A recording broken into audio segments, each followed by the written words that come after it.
time when Hebrew Jews, which is what went on the world of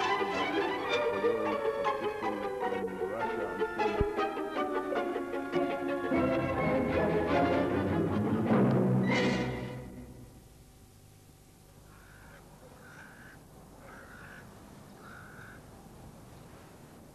Just north of what was once and for many hundreds of years the Arab town of Jaffa is Tel Aviv, the largest city in the modern state of Israel.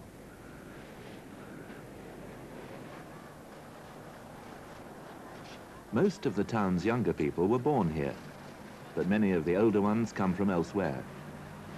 From Russia, Poland, Germany, Hungary. With them they have brought European attitudes, styles, and memories. Many are the survivors of Hitler, of a great European catastrophe.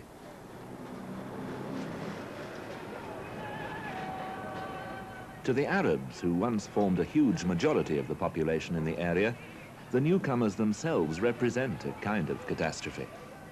To them, the trickle of Jews, which began in the last century and became a flood in this one, is an offense, an intrusion into their country. What the Arabs now see there is a European state with its own exclusive culture and traditions. It's a state whose impressive achievements are sustained and morally supported by rich Jews from abroad. It's an advanced state, technically and educationally, a painful reminder of their own shortcomings in these respects.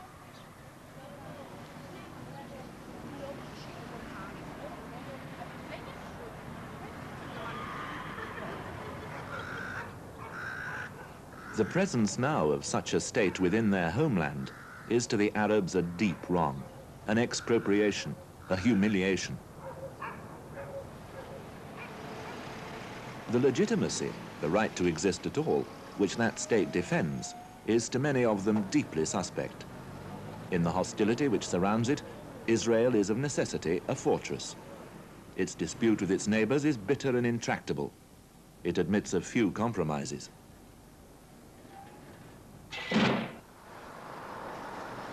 The city of Tel Aviv was founded on the sandy coastal plain near Jaffa in 1909. The conflict was a smaller one then, but some of its essential elements were present. The Zionist pioneers who built it saw in their return to Eretz Israel, the land of Israel, the fulfillment of their own lives and that of a high and noble national enterprise too. The rebuilding of the Jewish state and the Jewish personality in their ancient land. It was a land, they believed, whose title came to them rightfully from history and the Bible. This entitlement they were to confirm, they felt, by their labor, by their love, and even by their blood. Redeeming the land, to use the Zionist phrase. What sort of land were they coming to? Towards the end of the 19th century, the Ottoman Turks, who ruled the place then, had built a railway system. So a visitor to the Holy Land at that time would have been able to make the journey from Jaffa to Jerusalem by train.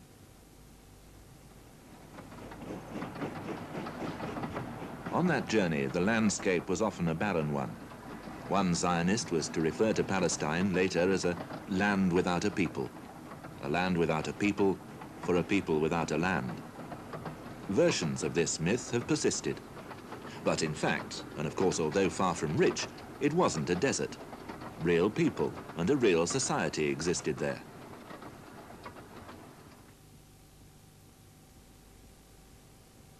In 1913, the population of Palestine, the word is a vague one as no political entity corresponding to it existed, is estimated to have been about 600,000 people.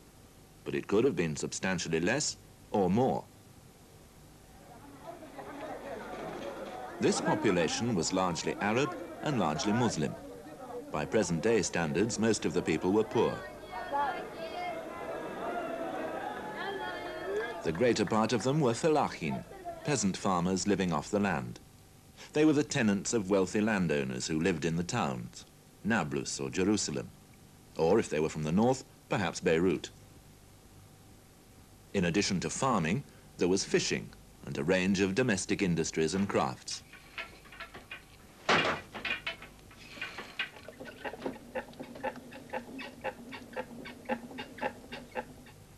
The town of Jaffa, where the harbour had been rebuilt in the 1880s, was a busy port.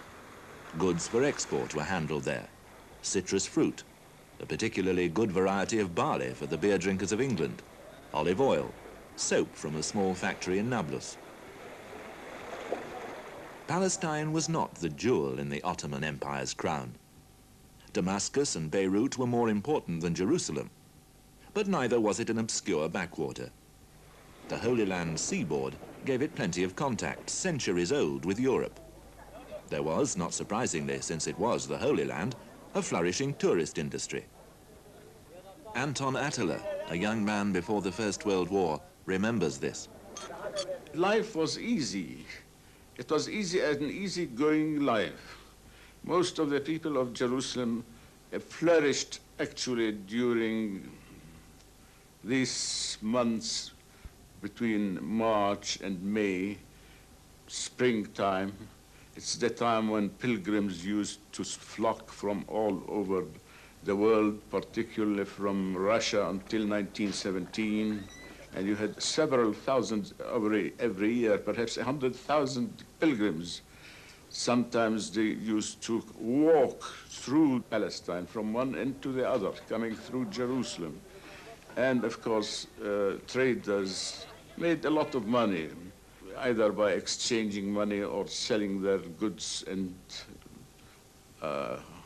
doing services of various kinds. The tourist business was very flourishing.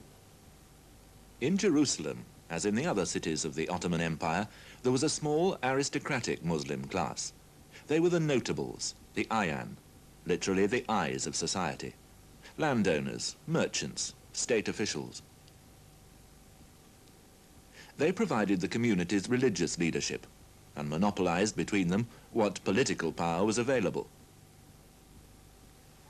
The houses these aristocrats lived in were large and well appointed.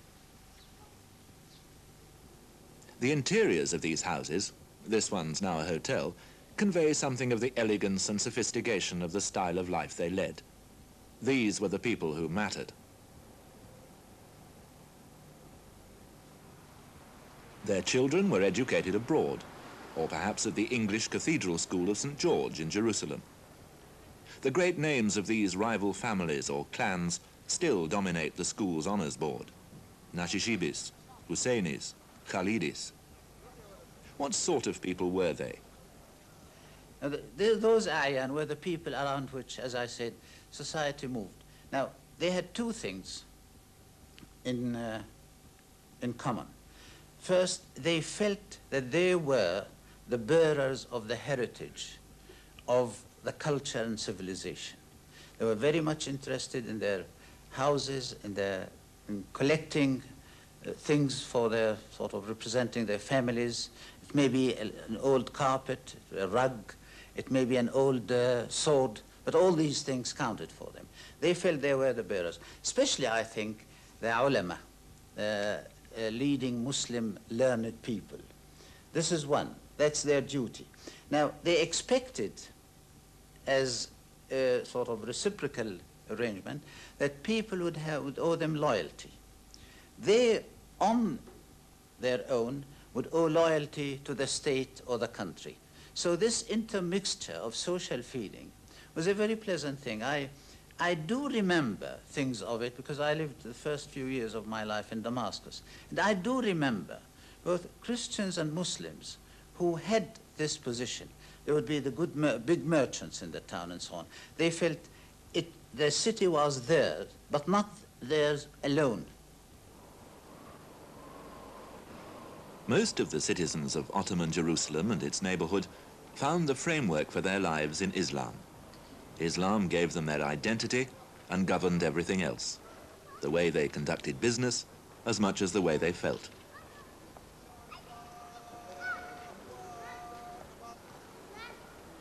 In this respect, they didn't differ from Muslims anywhere. Their uniqueness lay in where they lived. In Jerusalem, at the dome of the Holy Rock, a reminder of over 1,000 years of the Arab-Muslim presence. The Prophet Muhammad ascended to heaven.